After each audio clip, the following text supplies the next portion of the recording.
Welcome to another edition of the Insider Mailbag. I'm Jared Johnson. I'm joined by the mighty Joe Yeager. Mighty Joe, man, you looking dapper today. I love the hat, the shades. Man, you got those 70s Vegas Mafia shades going.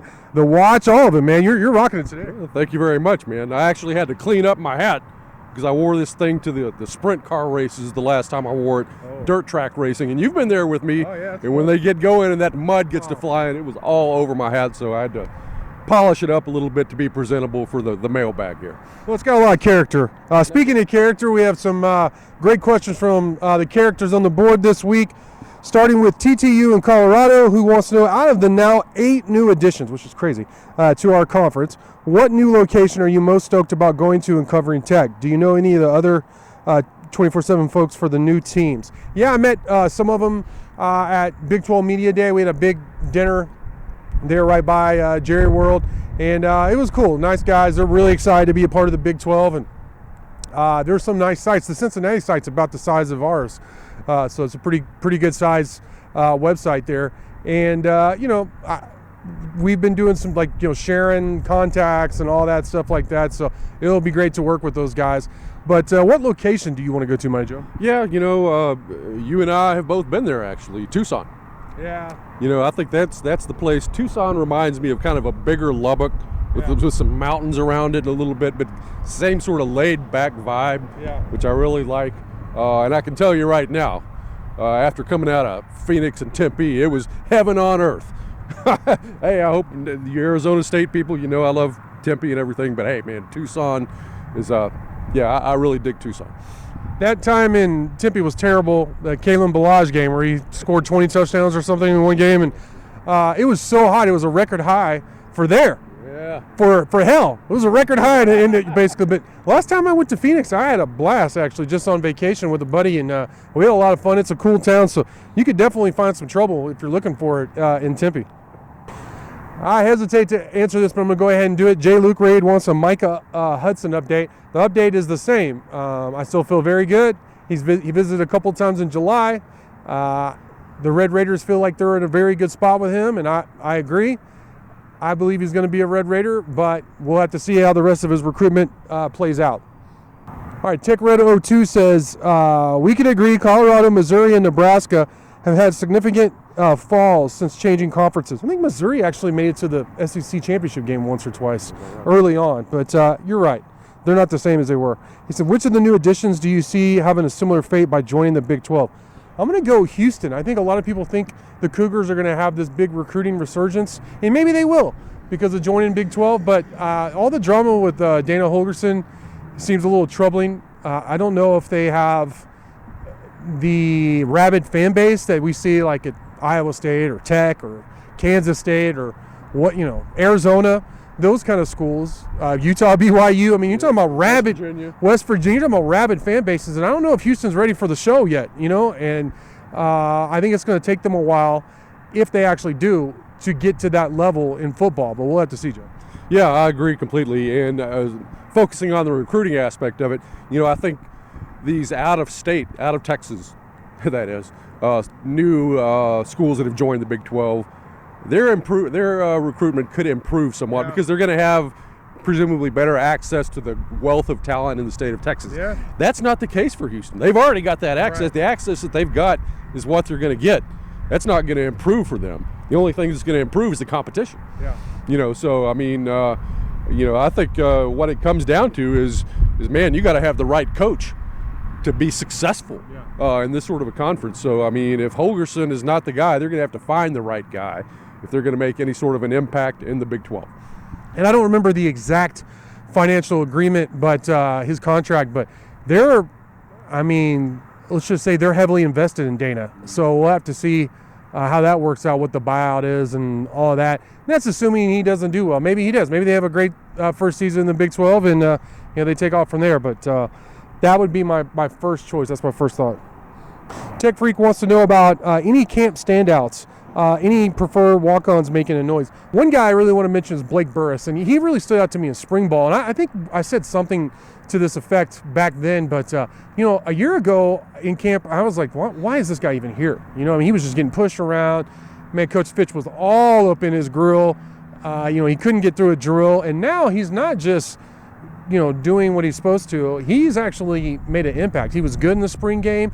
He was moving guys around in practice when I saw in spring, and now in fall camp I've seen the same thing, and his name keeps coming up as a guy to watch out for. I think he might, I don't know if he'll be in the 2 deep, but it's possible he'll be in the 3 deep, and I think he's going to play significant snaps this year. Another guy is Braylon Lux, transfer from Fresno State. I think you've got that 4th corner in him to pair with the Dunlap and Williams, who the returning starters, and then Marion Horn. And I feel a lot better about the depth after seeing what I've seen from him and hearing Coach McGuire really talk about, hey, Dunlap and Rashad better watch out because he's coming for their spot. So that's nice to hear. Yeah, well, it is extremely nice to hear because the interior, the defensive line, and cornerback were the 2 spots that you were really kind of most concerned about depth. So if Burris and Lux are going to fill into those positions and provide that quality depth, then there are some concerns that are alleviated there. I agree. All right, next question comes from Texan44. Who asked us to break down the play and expectations of Miles Cole and Steve Linton. Do they play the same position? Will they be on the field at the same time? No, they do not play the same position. Miles Cole is more of an overhanging end. He will have, actually talked to him on media day, he's going to have his hand in the dirt when they go to 3 defensive linemen, which they don't do a lot. They have Tony Bradford and Jalen Hutchins with their hand in the ground all the time. And but they will, and when they do, Miles Cole will have his hand on the ground and be like that defensive end. He's playing Tyree Wilson's position. Linton is playing more like what Josiah Pierre played last year, outside linebacker. He's going to pass rush, but he's going to be asked to be in coverage more, to do some more of those things that he's not exactly a hybrid, but it's kind of like a hybrid position in that he's more closer to a DB than a defensive lineman. When I'd say Cole is closer to a defensive lineman than a DB. They're both outside linebackers, but it's these hybrid positions, these versatile players that defenses have to utilize now if they want to compete with these explosive, wide open offenses, these spread offenses. But I expect both of them, Monty Joe, to crush it like what we saw in the spring game. I think they're going to be outstanding players, and I think they're going to be a handful. And I tell you what, if they're not up to snuff for whatever reason, or they're injured or they're not performing, there are a lot of guys behind them. I can't believe how big their room is from the outside linebackers and watching them in fall camp. Yeah, no doubt about it. And they are both going to be on the field at the same time a lot. I think they both got a good shot at starting. I think that you're going to see, in the case of Linton, him blitzing out of the outside linebacker position some, in addition to putting his hand on the turf. He's going to be coming out of both of those spots and creating hell for that quarterback a lot. You were talking about these hybrid players. Another one is C.J. Baskerville, who's sort of that hybrid safety outside linebacker. Nickel, right. So star position. So. There's those. It makes it kind of tricky when you're trying to think about the defense and classify these guys and what they actually do. But I guess that makes it tricky for the offense too. Absolutely. Again, I think versatility is the key. These guys have to be able to do a lot of things. On the very next play, do one thing one play and something the next. And I think that star position. I'm kind of getting off tangent here, but in talking with CJ last week, he mentioned Muddy Waters and what a great pass rusher he was, and he was last year. I mean, I think you did a great job of breaking it down last year of what an impact he made as kind of like that contained guy, always kind of ushering the offense where Tim DeRuiter, the defensive coordinator, wanted. And that's not really CJ's game. He's better in coverage than Muddy, and he said he's working on becoming a better pass rusher. He's been more of a DB than that guy off the edge like Muddy's been, for Texas Tech. So it's going to be interesting to see if the star position is different or if CJ is just going to be asked to do stuff out of his comfort zone.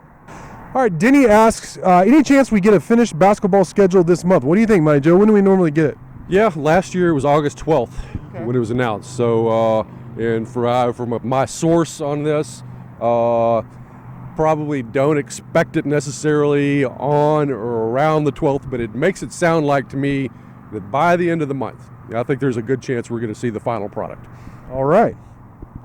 This is a question regarding our last mailbag. Raider Power 7796 wants to know, is the big super conference gaining any steam? If not, how about we go with the super elite conference and we'll call ourselves the SEC for short? I don't know if the big super conference is gaining any steam, but I think the fellas had fun with that last week, Mike Joe. Yeah, I was just pleased that I didn't get completely roasted. I mean, with your reaction, I thought, I may catch some flack here for something kind of stupid like that. But yeah, I still stand by the big super, though. I think it would be a good name. All right, the final question comes from Saddle Tramp, who wants to know, how much improvement are we seeing in Barron so far this fall? Even strong if we get unlucky. He wants to know, he said he realizes it's way too early, but they are Tech's due a healthy year at quarterback. Boy, are they ever. I mean, I think it's been since Mahomes, and he was hurt, and he just kept playing since Tech had the opening day starter start every game in the season at quarterback. Tyler looks good. Obviously, he finished the season strong, so I think they're hopeful. That's one thing McGuire told me when we did the live chat. They got to keep Tyler healthy. But in terms of Barron, yeah, he looks great. I mean, his accuracy has improved.